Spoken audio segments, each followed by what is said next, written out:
It requires something that most humans aren't willing to do. It requires being weird in the world. It requires not looking at things quite the way others do, which means it's a good idea to just keep your mouth shut about it. In other words, you don't need to be blabbing all over the place. I see things differently. I see where they're going, not where they are. And I appreciate where they are because that's what carved the path about where they're going. But I'd rather look to where they're going rather than where they are, because there are a lot of people that will criticize you for not being realistic. And we get that too. We don't want you to look at something and call it something different than it is. That makes you and everybody else nuts. We just don't want you to look at the things that you don't want to see. Don't perpetuate it for them or for you. And a lot of people say that's not realistic. The doctors gave him this label, and there's something about him that liked that because he couldn't explain it, and so to be given a label somehow gives you a license to be this abnormality. Labels and diagnoses are snapshots in time that is moving. Snapshots in creation that is becoming. Snapshots in individual and collective evolution. So if you just keep taking the picture, click, click, click, click, click, click, click, click, click, click, click, click, click, click, click, click, click. What are you doing? Facing reality. Click, click, click, click, click, click, click, click, click. Then you just keep recreating the same thing over and over. It's new. It's just the same. But it's new. It's just the same. But it's new. It's just the same. It's new. You know that 10 pounds you've lost over and over and over and over again? It's like that. Or rather than click, click, click, click, click, click, click, you can feel the discomfort in that, and every now and again you can get off that subject and on some other subject, maybe through meditation, and you can get a glimpse of something, and you will find a daydream in time. And if the daydream feels good, you could follow it. But what does human nature say? I'm just making that up while my brother has schizophrenia. And your society says, you're not supposed to make things up. Help your schizophrenic brother. And we say, how are you going to help your schizophrenic brother? Click, click, click, click, click, click, click, click, label, label, label, label, click, click, click, click, label, label, label, label, click, click, click, click. Ow, ow, ow, ow, ow, ow, ow, ow, ow, ow, ow, ow. You have options. You have options. And when you really remember that your non-resisted thought is so powerful that it influences things, then everybody's bipolar, because every subject is wanted in the other end of the stick. And we've noticed that those who have really, really, really, really, really strong desires have also an equally really, really strong sensitivity to the absence of it. And in a world that's trying to get you to fix things, it's the most normal thing in your human world to be focused on the end of the stick that you don't want, because humans have convinced each other that the way you fix something that you don't want is by getting after the end of the stick that you don't want. Wrestle it to the ground and kill it. There's a war against drugs, and a war against cancer, and a war against AIDS, and a war against teenage pregnancy, and a war against, and a war against, and a war against, and a war against, and a war against, and every one of those things is getting bigger because there's no such thing as no in an attraction-based, inclusion-based universe. It doesn't go away. But in the meantime, look what's going on. The well-being is so much more pervasive. How can you not notice that? Just the 2 factors, the 3 factors, the 4 factors. Your Earth spins in its orbit in perfect proximity to other planets. That's a big deal. You hardly ever talk about it. And if it were not happening, you'd be talking about it,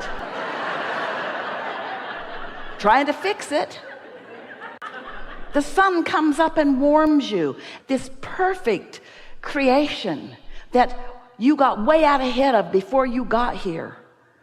It's so wonderful. When you go to bed at night, your heart takes care of the blood flow in your body.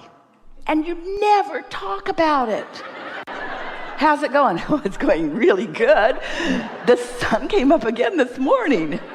And people would look at you like, are you crazy? Why would you be focusing on that? Because it matters a lot. How's it going? The Earth spinning in perfect proximity to other planets. What's wrong with you? Well, I just thought I'd point out something really significantly good that's going on in my life. It's so significantly good. In fact, if things were showing up in your life experience, let's say you're watching television. Let's say you're not, but let's say you're watching television. Esther does. And let's say you're watching television and there is a perfect representation of well-being versus things that are going wrong. So you're watching television and it looks like this day looks outside.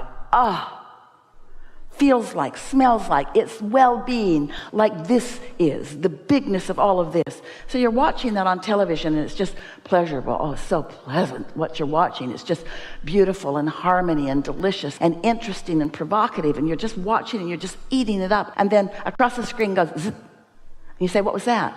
And a wise person who understands the proportionality of the planet said, oh, that was all the bad things that happened on the planet today. Zzz. In comparison with all that other programming of well-being.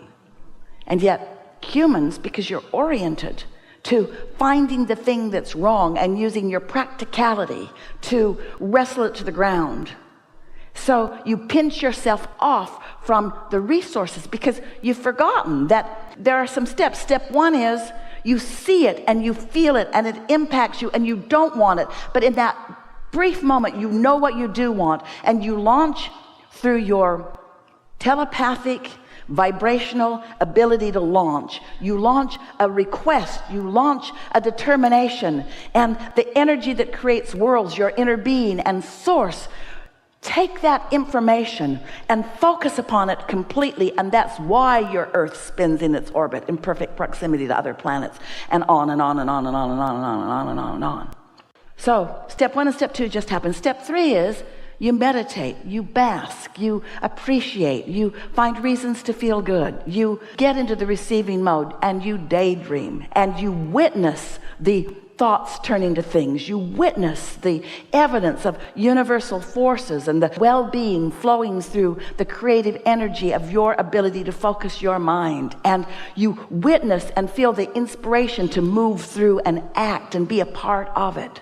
That's step three. And step four is you do that, you do that, you do that. You're so good at that. You're reveling in it so much that you're afraid you're going to fall out of the sky. You're loving it so much that the idea of not doing that is unbelievably unbelievable. You just can't even bear the thought of not continuing to be this creative genius that you were born to be and that you are. And then step five is something that you saw coming and you didn't change your thought. You just acknowledged it and tried to compensate with your action. And then it kept coming and it kept coming and it kept coming and it got right up really close to you. And instead of saying, oh yeah, I saw that coming. This is all for my good. This is part of the questions that I've been asking. This is part of what I want to know about being the creator. This rascal in my life is there to assist me in really getting control of my own resources, in really finding the power of my own mind, in rediscovering again and again the power of collective consciousness and the power of being one with my inner being and the power of worthiness and the power of well-being. That's what this is all about. This isn't about punishment or badness, me or them. This isn't about things going wrong, like falling out of the sky or the Earth not spinning in its orbit. It's not about any of that. This is about me getting clear about how this works, which is what I was born to be and do and experience. And so it's all so good. It's all so good. That's step five. Appreciating the contrast for what it means. Because without it, I could not have launched that rocket of desire. Without the contrast, which I think I don't want, there could be no expansion and no evolution, which there must be, because that's what eternity is. We continue to be, which means we have to continue to decide. And once we've decided, we must continue to focus upon what we've decided. And if we don't focus upon what we've decided, future generations will live it, but we could too. We could focus on what we've decided if we could trust the power of our ability to decide. If we could believe that we are worthy enough to decide, that we were put here to decide, that deciding is what we do, and that we get to choose, and that the choices are many, and that we can feel when we choose what the source within us is choosing. Life is supposed to be fun. We are supposed to be satisfied and fulfilled. And when someone isn't, they get schizophrenic. When someone isn't, they get bipolar. In other words, when things are not going the way you innately know they should be, you go a little nuts. And we understand that. But it doesn't mean that things have gone permanently wrong. It just means that in this moment, you've got some split energy, and you can get really good at doing something about that, can't you? You can get really good at doing something about that. You could get out ahead of it by meditating, and then not very much would go wonky in this day. You could get out ahead of it by deciding to daydream. You could not be out ahead of it, feel something go a little off, and do what you said. You could pivot. You could give your attention to something that you prefer instead. You can mold the clay. You can get as far away from your connection as you want. You will always come back to it. You will always come back to it. You will never really fall out of the sky. You will never leave the fullness of who you are. The eternal nature of who you are is yours eternally, you see. Oh, but we like it when you say, I like life so much, I cannot bear the idea of not being here. Not because I'm afraid to not be here, but because I like being here so much. We're really enjoying this conversation. Much more clarity to come. You are contributing through your thoughts. Do you know that? Can you feel the conversation evolving in response to who you are and what you want? This is a really good time. In fact, it's over time for a segment of refreshment. Thank you.